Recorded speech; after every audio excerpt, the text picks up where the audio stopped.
Welcome to my basic English grammar class.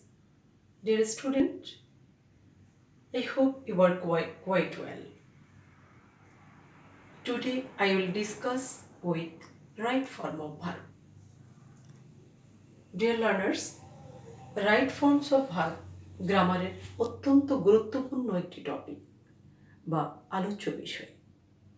Right form of verb এর আলোচনা তোমরা মনোযোগ সহকারে শুনবে এবং আজকের এই আলোচনা থেকে রাইট ফর্ম বা ফর্মস অফ ভার্ব এই সম্পর্কে তোমাদের ফার্স্ট হ্যান্ড এক্সপিরিয়েন্স গ্যাদার করতে পারবে। Look at the board. Right form of verb, forms of verb. একটি ভার্ব কতগুলো ফর্মে রূপান্তরিত হতে পারে এই সম্পর্কে ধারণা থাকলেই রাইট ফর্ম অফ ভার্বের অন্যান্য যে কোনো রুলস তোমাদের জন্য অধিকতর সহজ হবে। আজকে খুব শর্টকাটেই আমি তোমাদেরকে ফর্মস অফ ভার্ব শেখাবো। Look at the board. Verb এর সঠিক রূপ বা গঠন ছয়টি। তাহলে একটি ভার্ব 6টি রূপে পরিবর্তিত হতে পারে। নাম্বার 1, ভার্বের বেস ফর্ম, প্রেজেন্ট ফর্ম। ভার্বের বেস ফর্ম বা প্রেজেন্ট ফর্ম, যেটাকে আমরা V1 নামে ডাকি। তোমরা জানো V1, V2, V3 আমরা 3টা ফর্ম জেনারেলি একটি ভার্বে করে থাকি। V1 প্রেজেন্ট ফর্ম বা বেস ফর্ম অফ ভার্ব। আসি নাম্বার 2, ফর্ম অফ ভার্ব। ভার্বের সাথে এস বা ই এর যুক্ত। নাম্বার 3, ভার্বের সাথে আইএনজি যোগ, যাকে আমরা প্রেজেন্ট পার্টিসিপল বা জিরান্ড বলি। একটি ভার্বের সাথে বেস ফর্ম অফ ভার্ব, ভার্বের বেস ফর্মের সাথে আইএনজি যোগ হয়ে গেলে সেটাকে আমরা জিরান্ড বা পার্টিসিপল বলতে পারি। নাম্বার 4, ভার্বের আগে টু, যাকে আমরা ইনফিনিটিভ বলি। একটি ভার্বের আগে টু যখন থাকে সেটাকে আমরা ইনফিনিটিভ বলি। নাম্বার 5, ভার্ব এর পাস্ট ফর্ম, যাকে আমরা V2 বলি। একটু আগেই আমি বলেছি V1, V2, V3। V1 base form of verb or present form of verb, V2 ভার্বের পাস্ট ফর্ম। তো ভার্বের পাস্ট ফর্ম যাকে আমরা V2 নামে ডাকি। এবং number 6, I mean forms of ভার্বের 6 নম্বর যে ফর্মটি, সেটা হলো ভার্বের পাস্ট পার্টিসিপল, যাকে আমরা V3 নামেও ডাকি। ভার্বের প্রেজেন্ট, পাস্ট এবং পাস্ট পার্টিসিপল ফর্মকে আমরা V3 বলে থাকি।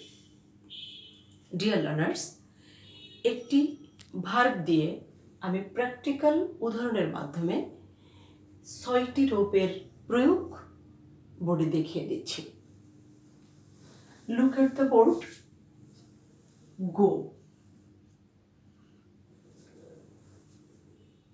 একটি ভার্ব, তোমরা সবাই জানো। এই ভার্বটিকে আমরা আরো 5টি, মোট 6টি রূপে রূপান্তর করতে পারব। গো, আমি যখন সিম্পলি গো বলেছি তখন এটা হচ্ছে base form. Number 1। Number 2, same ভার্বটিকে যখন এস ই এর যুক্ত করার প্রয়োজন পড়বে আমরা তখন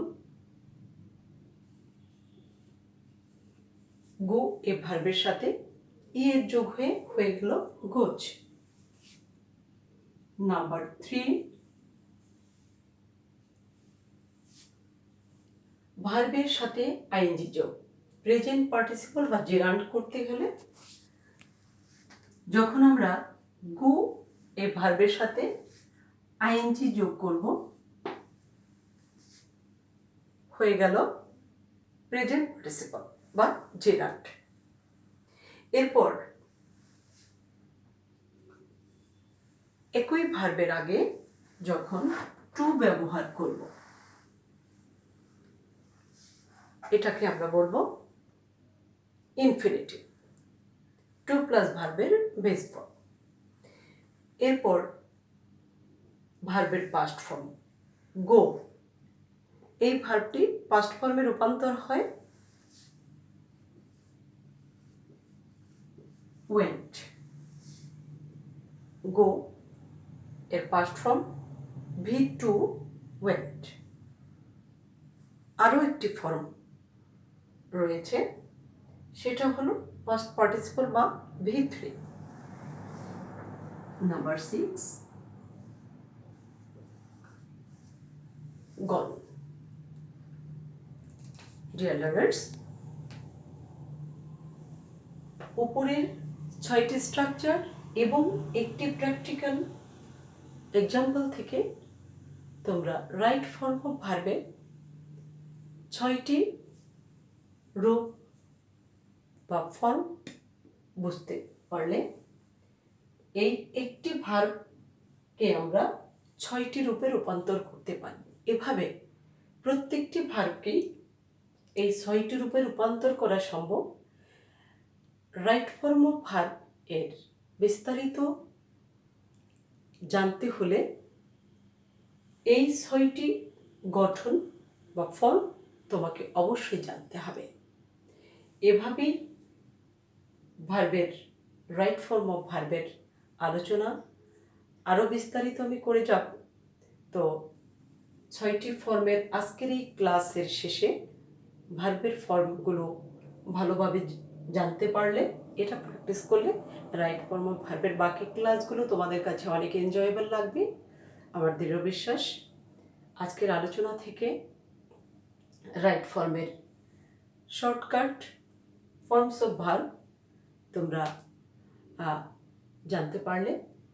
পরবর্তী ক্লাসে রাইট ফর্মের আরও আলোচনা তোমাদের সামনে নিয়ে আসব। আমি বিভিন্ন ফর্মের যে রাইট ফর্ম অফ ভার্বের আরও যে বিস্তারিত রুলসগুলো আছে এবং প্র্যাকটিক্যাল মডেল কোয়েশ্চেন প্র্যাকটিসের মাধ্যমে ভার্বের ফর্মগুলোর প্রায়োগিক দিকগুলো তোমাদেরকে শেখাবো। ভালো থেকো। আজকের এই ক্লাসটি বারবার প্র্যাকটিস করো। Stay safe, keep learning.